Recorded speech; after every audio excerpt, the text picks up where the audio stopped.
business, we have our annual reorganization meeting, as this is our first meeting of the year 2024. So to get started, I'll ask for a nomination for chairman of the board. I nominate Kara Sheridan as chairman of the board. Can I have a second? Second that. All those in favor say aye. Aye. Aye. Aye. Next, we'll ask for nominations for vice chairman of the board. I nominate James Jones. Second. All those in favor signify by saying aye. Aye. Aye. Next, secretary of the board. I'll make a motion that we nominate Troy Gump as secretary of the board. Can I have a second? A second. All those in favor signify by saying aye. Aye.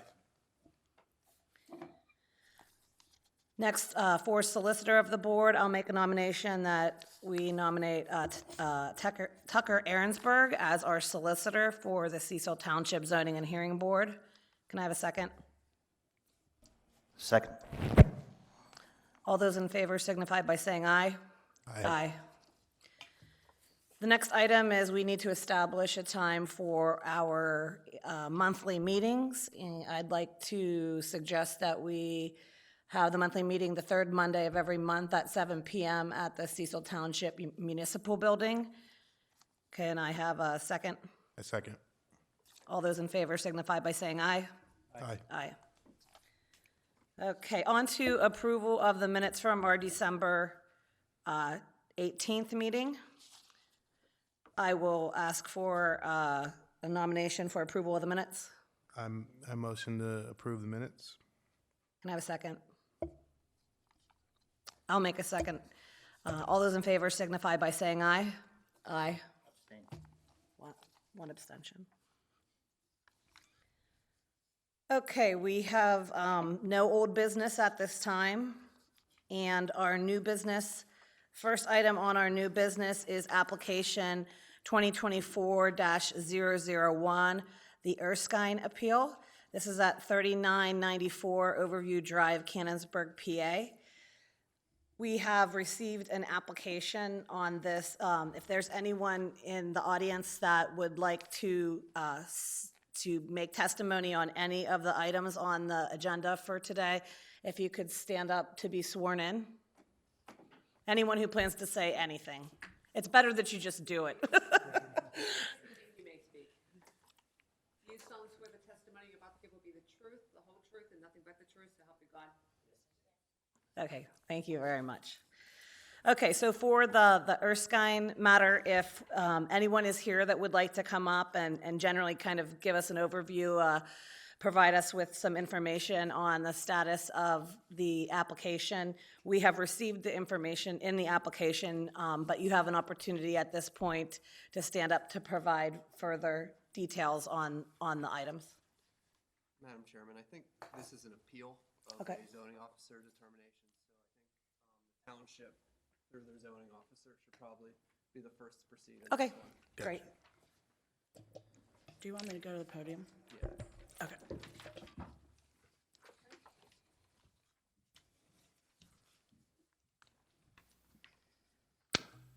I'm Elizabeth Ross. I'm the zoning officer. And I'm going to bring up this picture.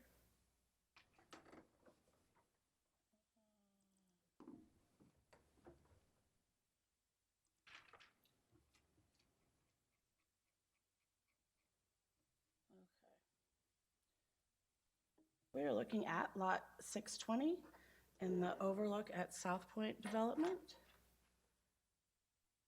A permit was applied for and obtained to install a fence, as you see shown there, highlighted in yellow, going around the rear of the property.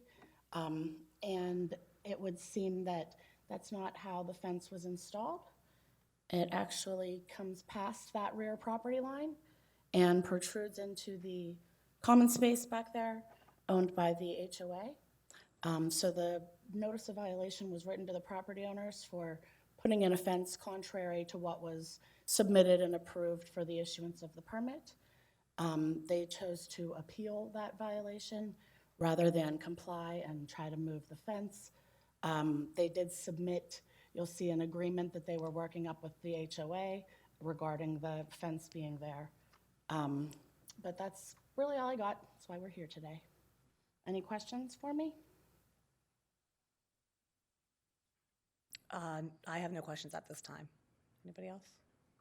No questions at this time. Have you talked? In your understanding, are the appellants denying that they're over the property line, or that their fence doesn't comply with the permit, or? I don't believe so.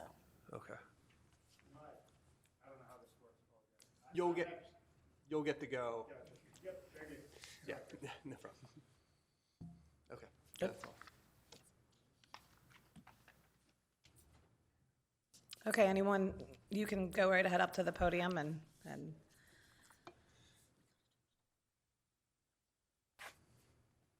First, I apologize that we're here. I'll be as brief as possible. sorry, really quickly, could you just give your name? Yeah, Stephen and Erskine. Address. for Very the- fair, Kara. Sorry about that. Stephen Erskine, 3994 Overview Drive, Catonsburg 15317. So yes, I am the homeowner, and I'll be super brief, but available to answer any questions, but just respectful of time, because I know you have other situations. And the basis and background of this was largely impacted by COVID. My nephews and I, we were 18 and 16 respectively at the time, so didn't know what the heck they were doing. Sure didn't know what I was doing either. Installed the fence. We had it delivered at our house on January 30th when we moved in, expecting the ground to be levelized or whatever, drawing a blank of the correct term. But that didn't happen until August. Everything at that point was prolonged and delayed. And so we did it the next day. I rented a 2-man auger and the like. Apologize that it's taking this long to get it adjusted. The appeal, and maybe it was the incorrect way to do this, so I apologize again. We've been working with the HOA on resolution of this. As you can imagine, a lot of fence companies don't want to fix someone else's fence. I have Sewer Fence, who I purchased the material from, actually expecting to come this week to help, but probably because of the cold temperature, maybe delayed another week. And I am on their schedule for by at least May of the 31st. I also went around the neighborhood in this period as best I could, given people were out still on vacation or the holidays and whatnot. So I got 18 signatures of the surrounding houses. Like you'll see many of the houses here that have signed it and said if it gets moved by the 18th. Unfortunately, I left that at my house. I can show you it on my phone. I can email it immediately. Yeah, whatever questions you have. So again, I apologize. Wanted to be quick. If you have any questions, glad to answer them. So I have one question to start. So sounds like, am I correct in understanding that the fence is built different than what the permit was taken out? It is, yeah, I'll admit it was, yeah. At the time, we didn't have a house to the right. I think it was still all backfill land. So when we installed it, we started from the left of the house, went back, went to the right of the house, went back, and went to connect it. What we sent to Seward for the material, what I had sent forward was the plans we had used, realized that we needed like 2 extra fences, didn't think that it was probably because we'd gone too far back on each side. So, but yeah, that's correct. I have some questions. Yeah. So, mostly for you. Oh, sorry. What we're ruling on here in this matter is whether or not there's we need to reverse or the ruling that Liz has made. Yeah. But are you stating that you're not arguing that you are out of compliance with the regulations, correct? Correct. My ask is yes, and I apologize if this is Yeah. the incorrect format, is just the time because it's been difficult to get it. The best I could have done was May 30th with the fence company. Is there a way that we can, deny the appeal, but work with him because he has a timeline where it will be remediated? Is there any flexibility there in the regulations that we have to? From our perspective, we have a relatively limited role. We interpret the zoning ordinance, we issue variances, and we rule on the zoning officer's determinations as to whether or not she made a mistake. As far as enforcement goes, that's the township and their administration's purview. You know, they decide when they take a violation to the magistrate or when, if they give it a pause. But, you know, that's beyond our purview. So, I mean, we can deny this appeal if that's the way the board's leaning, and then it's, you know, basically up to the township whether they take the violation to the magistrate. And would he need to take that to them in a meeting, or he could just send an email and have a discussion? I think he can just, you know, work with Liz, the township, potentially even the magistrate, saying, you know, here's the deal we have, fully intend to have this remedied by the 31st. Can we just tap the brakes on this? Yeah. Does that make sense? Yep. Okay. So with that said, I'd like to make a motion. I'll make a motion that we move to, Is there anybody? anybody else? Sorry. Great. Go ahead. Can you please step up to the podium and just state your name? Hello, can you hear me? Yes. Okay, my name's Robert Provost, and I'm the agent for the Overlook at South Point. I'm their community manager, and I just wanted to state that the association's position is that they want the fence moved. The sooner the better, it would be their position, and that they've been working with Mr. Erskine for quite some time, and that, you know, it's been delayed for almost a year. So, you know, I just wanted to share that opinion that, you know, the owners of the common ground that the fence is located would prefer it not be there.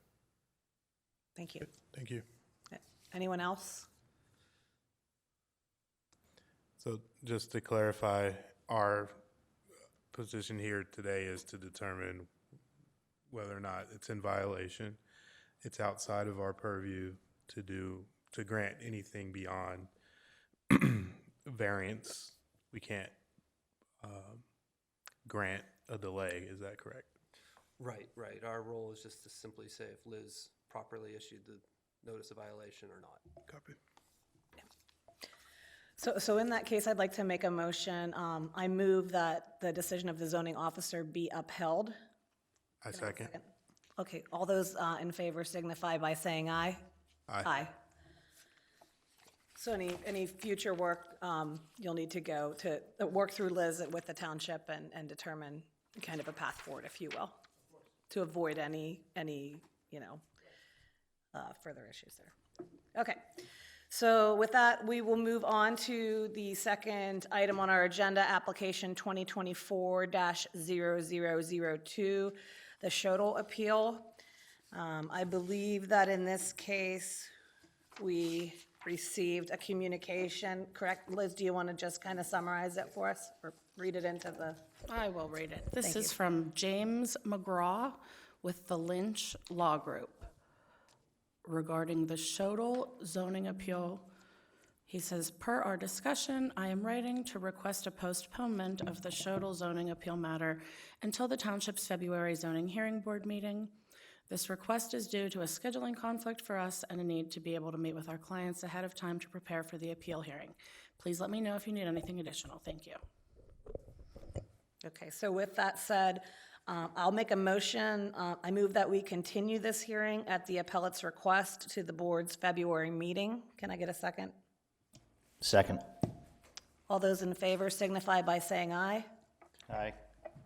Oh, wait, sorry. Okay, sure, yep. Go ahead, come on up to the podium and state your name, please.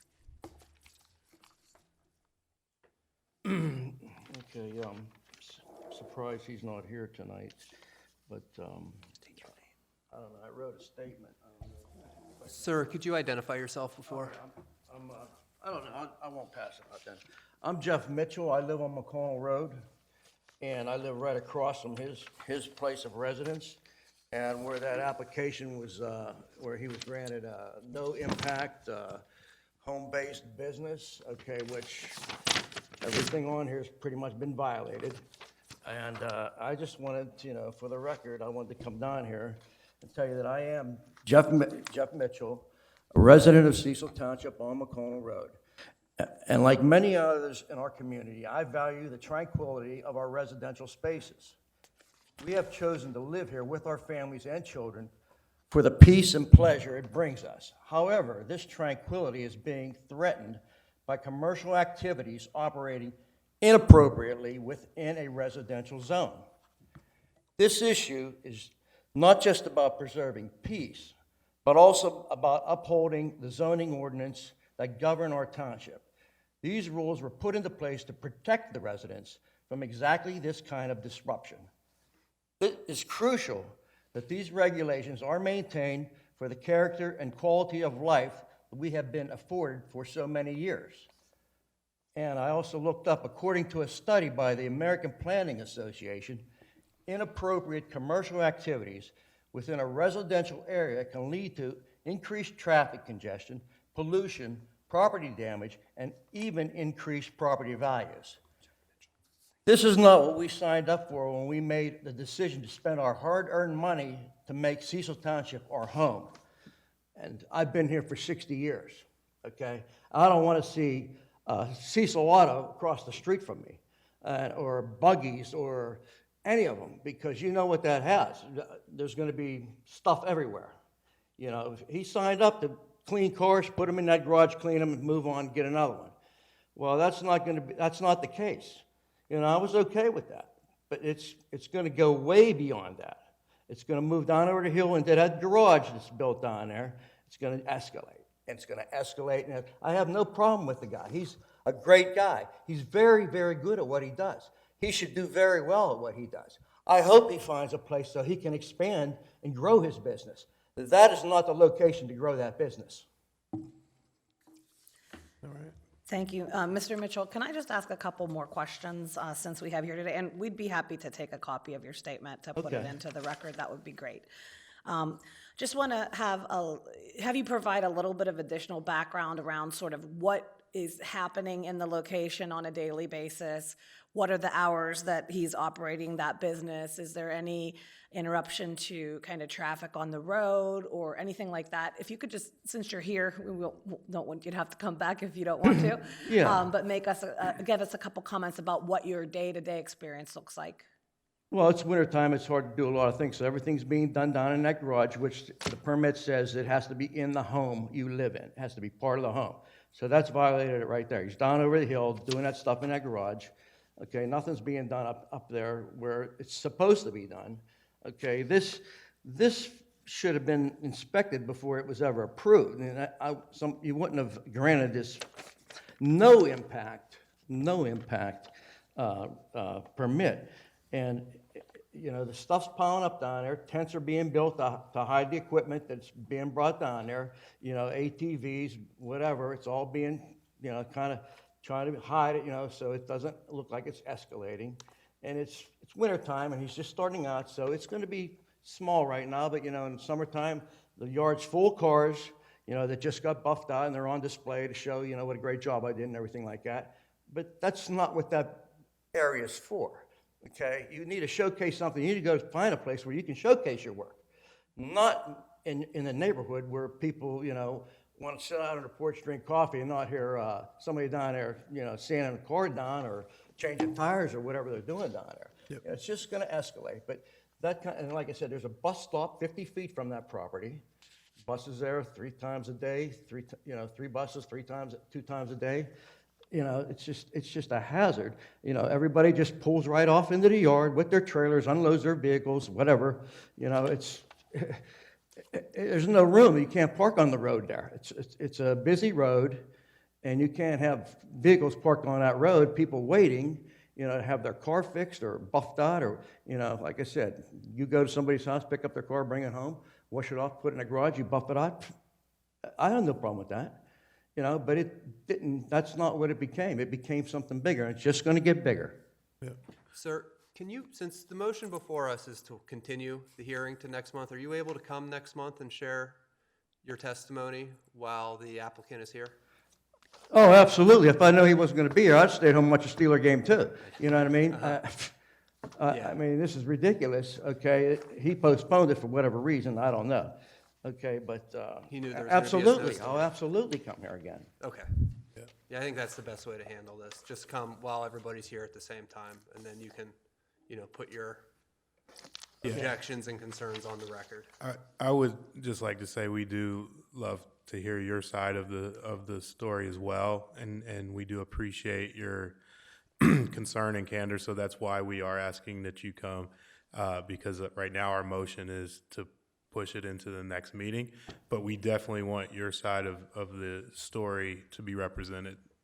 Of course, yeah, I'm blown away that this happened, but it is what it is, you know, I spent time, you know, going through this, looking it up so I can give you my concerns, and that's what I have, and I'll definitely come back next month, and I'll reinstate it again, and I'll give you, I got some extra copies, I'd like to hand them to you, and Sure. you can keep them. Very good. Thank you. Thank you for coming. Thank you. I'd like to make a motion. I move that we continue this hearing at the appellate's request to the board's February meeting. A second. All those in favor signify by saying aye. Aye. Thank you. The last item that we have on the agenda for today, item number 3, application number 2024-003, the Dennison variance. This is at 334 Hahn Drive, Cannonsburg, PA 15317.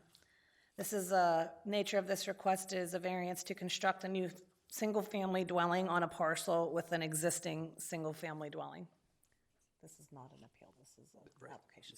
So if anyone's here to speak on this matter, I'd invite you up to the podium to discuss. She's just getting you set up with the, Yeah, so here's the scanned-in version of the application that was submitted if you want to go through that up.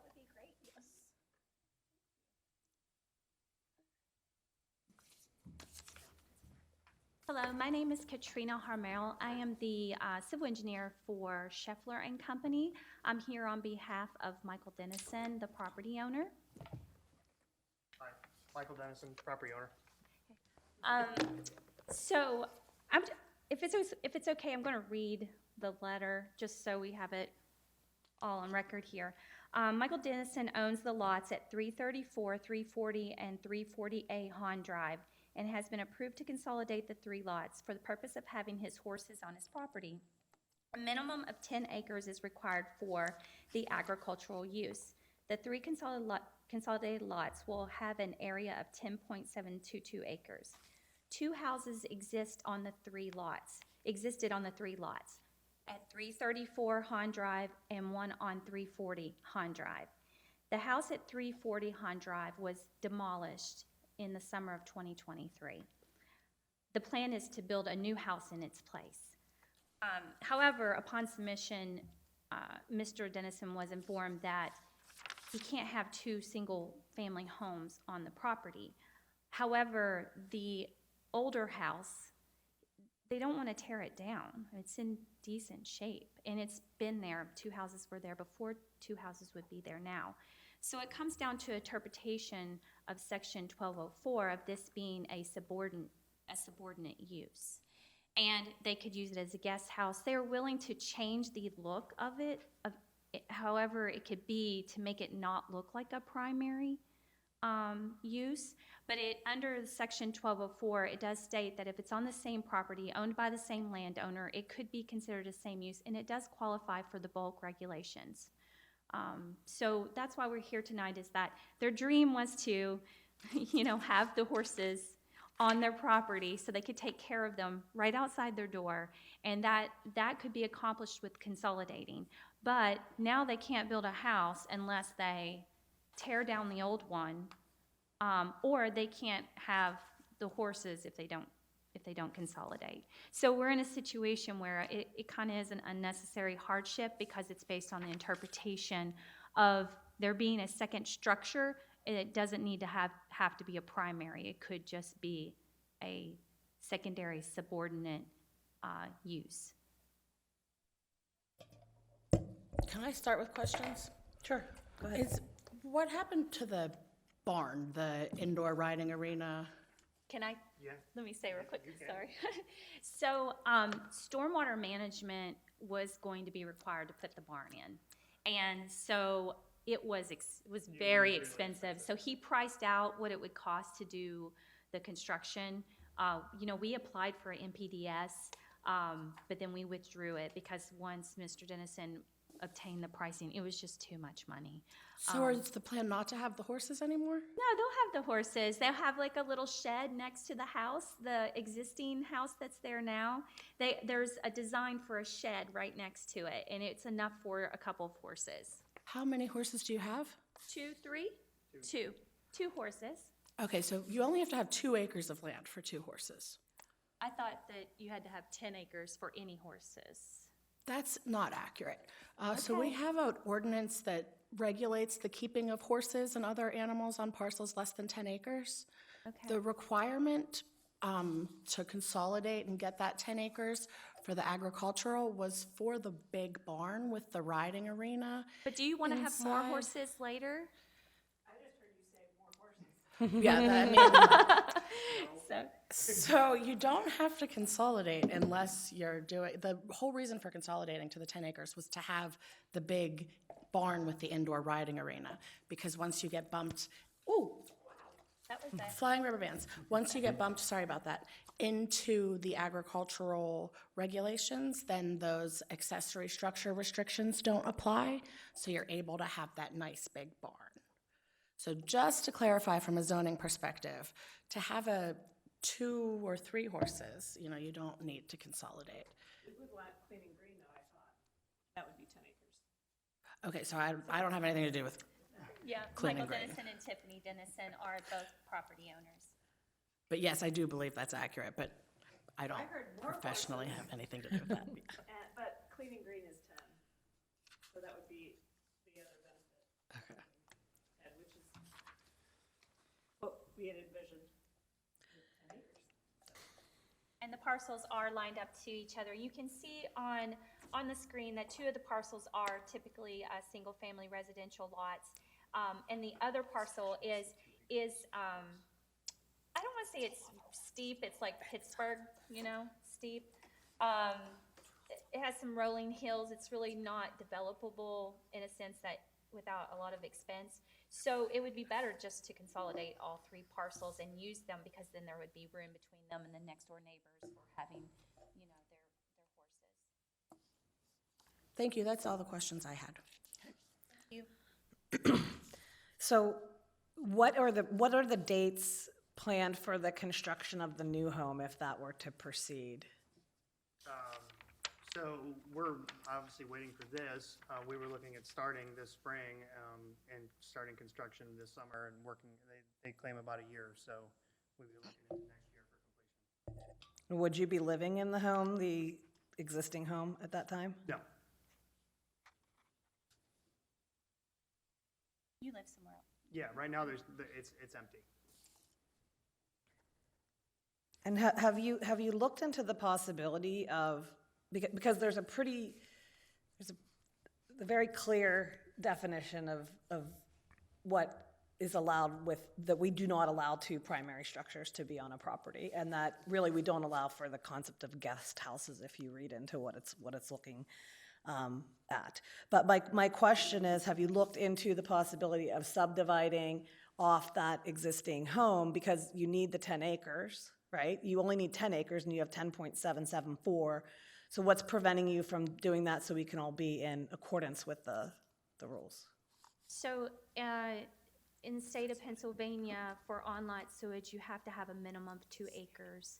And if we were to subdivide it in any way, then we would be negating that rule, and then they would lose their sewage ability, their sewage on their lot. On the one that got subdivided. Yeah. So it's a precarious situation. But they are willing to modify that existing structure however you see fit so that it cannot appear to be a structure that's also a primary structure. So what Ms. Sheridan is referencing is in terms of us making a decision on variance, we need to consider several factors. 1 being unnecessary hardship, 2 being no reasonable use. The hardship that's not created by the applicant themselves, which definitely kind of sounds like the circumstance here. That it doesn't alter the neighborhood, and also that there's a minimum variance. And so that's what we'd have to base our decision off of. But there does sound like some alternate possible paths forward that I think Liz was referencing earlier that we may be able to consider. I guess my question would be, if I don't have a variance, what does it take for having the primary structure become a secondary structure? That's what's not clear for me in this entire process, which we're trying to figure out. So if I make that house look like a barn, does that count then as a secondary structure? That's what is unclear. Yeah, I mean, under section 1204, what makes it, why can it not be a subordinate structure? I'll go ahead. The Cecil Township ordinance defines single-family dwelling as the only primary structure on a property. So it's by definition. Okay, so section 1204, it doesn't. Section 202 definitions. Okay. Dwelling, single-family. Getting there.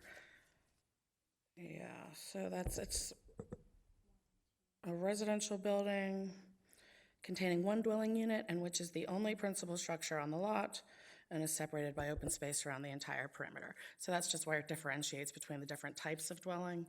But yeah, single-family dwelling is to be the only principal structure on the lot. What would the use be of the old house? So it kind of depends on what the outcome is. I mean, ideally, we would move the barn structure that exists there up into next to that house and have it sort of be a place to keep the horses as well as just leaving the existing house as it was.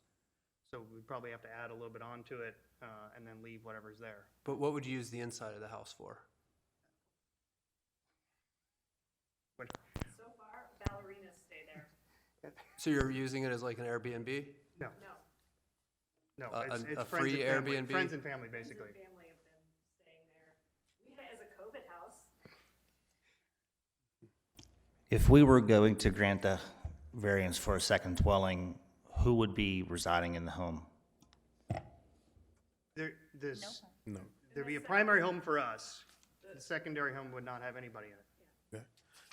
I think also kind of framing your question, you were asking what designates the ability of a second dwelling. Kind of building off of Liz's point about section 202 within the ordinance. Accessory use is defined as a use, structure, or building on the same lot and of a nature customarily incidental and subordinate to the principal use, structure, and/or building. So if it fits within these definitions, it would be, the concept would be your primary structure would be that new dwelling, and then the secondary structure would be the second dwelling, but we don't kind of see that definition playing out at this current time. But if there's some more that we can learn about the dwelling, maybe. What I would use it for is if we ever leave, someone needs to take care of the horses. I don't necessarily want them in my house, but it's convenient for that. You know, horses need hay water twice a day, so. You have to have someone there that isn't a resident at the house. If you have to leave. So it would be used as a residence for human beings. But only when we are not there. So I wouldn't say one of- residence, no. This is in the R1 district, correct? The plan was to, conditional agricultural. Yeah, conditional agricultural. That's why they're combining the 10 acres. But R1? Yes, R1. Low-density residential, right? Yeah, because the zoning code 902 lists customary accessory uses for our residential districts, and that includes private garages, recreational uses, satellite dishes, private greenhouses, private sheds, and private dog houses and pens. A second house isn't listed as a customary accessory use in the residential districts of our zoning code. And that's the biggest biggest concern we have, is that it's expressly excluded from what's allowed. And it seems that you can use the property in conformity with the zoning ordinance, even if it's not exactly how you would like to use it. Is that true? In that in that it's not consolidated and they could have 2 horses maximum on the property. Or you don't need, there's no right to have horses on your yard. Someone could live there and be completely, as a residential use, in compliance with the zoning ordinance, right? In the older house that's still remaining? Is that Or what if you want to consolidate and keep it as 3 separate lots, it would fit, right?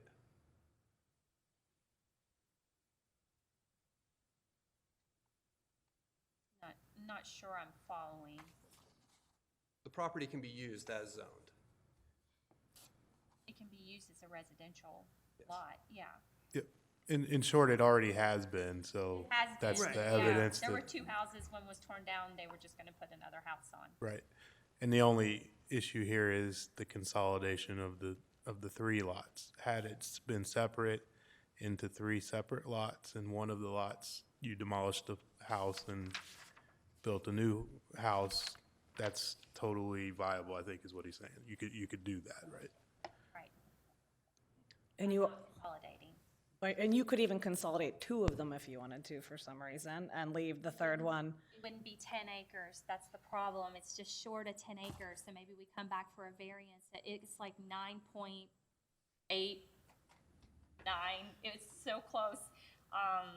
It's like really close. If we consolidated the larger lot and the smaller lot, it would be very close to having 10 acres, but I think you still have to have 10 acres for the clean and green, is that right? No matter what. And we can't take any from the other property because then that negates the DEP sewage planning for that property, that on-lot sewage. So it's a predicament. When was the consolidation performed? We did it in August, September? Has it been recorded? No, we were Yeah, waiting. it hasn't. It hasn't been, that's why I was done yet. asking. Yeah, no. It was approved in the last meetings, but we haven't received it back from the township to actually, get it signed and submitted, recorded. So we're Just not as a there little yet. side note, you bring us that plan. Did I not bring it to you? The final plan signed and sealed and everything? Yeah, for you. Oh, okay. I thought I dropped it off. Oh, okay, over good. at Christmas so that. Oh, okay, good. Okay. Oh, yeah. Yeah. I saw you. You're right. So, so that was the only thing. So we haven't recorded it yet. Nothing's been done in that respect yet. But I don't know what would be more important, the clean and green or demolishing. I mean, if you do clean and green and that's really what you want, it sounds like the board's saying that you have to demolish the existing house in order to build a new house, which seems like a lot. Have you priced out the demolition costs? I could do it compared to the other one that got demoed, it was about 30,000. But you also don't have to demolish the existing house. You could keep 2 horses on the 2 consolidated lots and still have on-lot sewage for the second home, correct? You could, but you wouldn't get your clean and green, so Right. that's what you would be giving up is your Right. clean and green. But that's not a zoning issue. Is the tax difference quite a bit? I don't know. Yeah. So it I mean, comes down to the tax. just to be fair, that's not a zoning issue. Like whether or not the clean and green is applicable is not, this can be zoned in such a way that you could build a new home and you could have that secondary home remain and you'd have enough for the on-lot switch and have 2 horses if we're just talking strictly about zoning. I know my lot was clean and green too. You do have to pay the back taxes and it costs some money, but Cheaper than 30,000. it's a separate issue. We're going to go ahead real quickly to a quick executive session just to have a discussion, and then, which shouldn't take too long. We'll be back out in a minute, okay? Thank you. We appreciate it. Yep. Do you Oh, guys wait, want sorry, me to real come? quickly. You wanted to say anything, Frank? Okay, thanks. Do you guys want me to come to the executive session or no? Yeah. Yes, yes.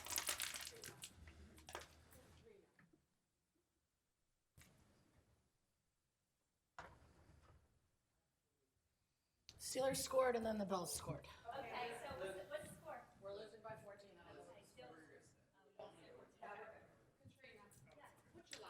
I'm sorry, Carmel, Harmel. Harmel. And homeowners, Michael. Michael and Tiffany Dennison. And then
you can bring the whole driveway, come in, and you just have an easement from across that property line, it's just an egress.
And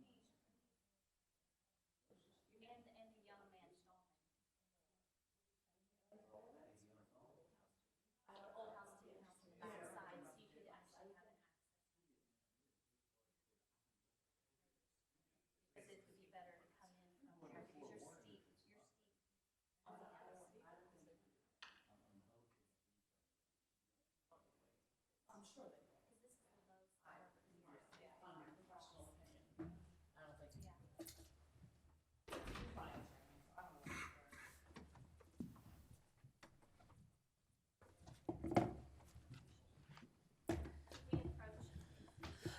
Yeah, actually, we've deliberated. If there's any other comments before I ask for a motion, if you guys have any other comments, or you're good?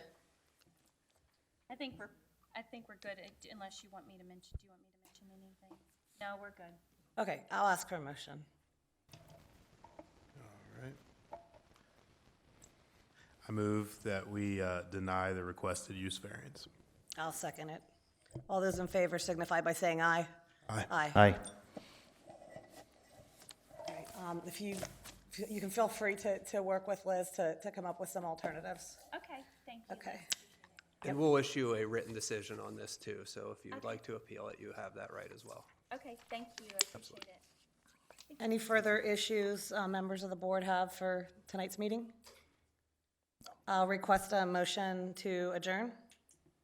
I'll make that motion to adjourn. Second.